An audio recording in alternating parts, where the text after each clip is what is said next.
For bass chord beat, you can use the practice guide that I gave you. On the back of it, you'll see that first I gave you the 4 chords that you can practice that you'll need to get your fingers set up for all the different measures in here. So the first chord is G. The next one, E minor, then A minor, and then D7.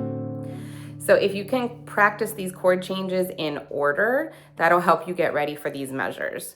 So it would be best if you just take one chord, like let's say G to E minor, and just practice going back and forth between those 2 chords. And you have to use the chords that are on the back. You can't use the easy ones that we have used in class because they won't set your fingers up correctly. Also on the back, you can see I have the 1 enlarged measure that shows the 8th notes. When we have these measures with the 8th notes, you have the quarter notes that are going to be nice and steady. 1, 2, and then those 8th notes are twice as fast. So 3 and 4 and. So that rhythm is 1, 2, 3 and 4 and. Then once you get used to that rhythm, you will have to put it in with the notes.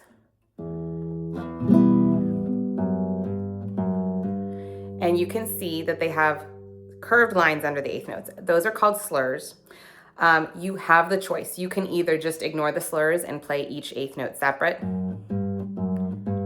or you would pluck the first 8th note and then, without plucking again, add the next finger. So halfway through, you're just changing the note. Or you can just do it the other way, separate.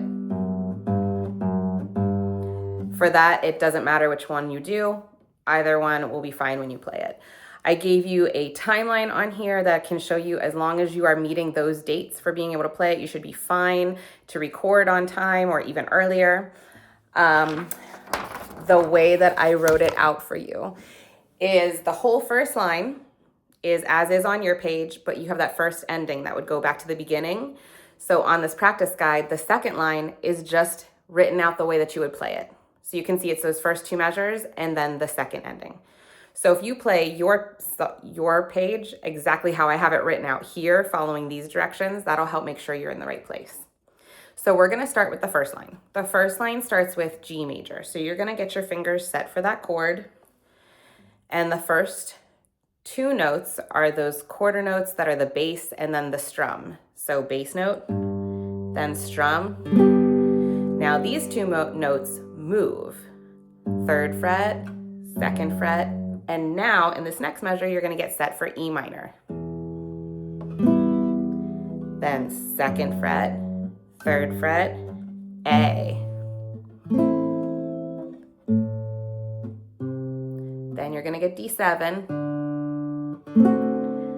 Then back to E string, 2nd fret, 3rd fret. When you move to that 3rd fret, it's gonna be a good idea to get your 2nd finger there so that you'll be all set for the chord. So now moving on to the second line, it starts exactly the same as that first line. So G, strum, 3rd fret, 2nd fret, E minor, 2nd fret, 3rd fret, and now you can see we're on the second ending, so you're going to set that A minor chord, then D7, and then back to G. Now we're going to move on. This new section is different. You have a lot more bass note strums, and then this is where we're going to add in the 8th notes. You can see for 4 straight measures, you're just going to hold that E minor chord.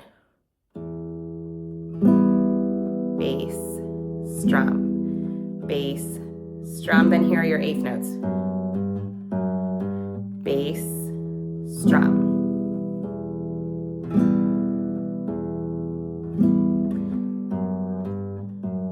Now the next 2 measures are in A minor.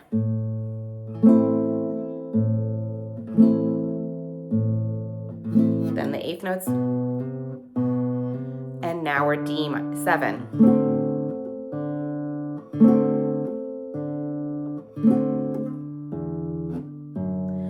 this puts you at the last few measures. If you look at these last 4 measures, they look exactly like the second line on this page. It's just repeating what we had already played.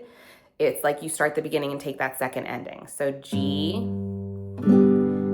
then we're gonna play the G 3rd fret, 2nd fret, open, E minor, A minor,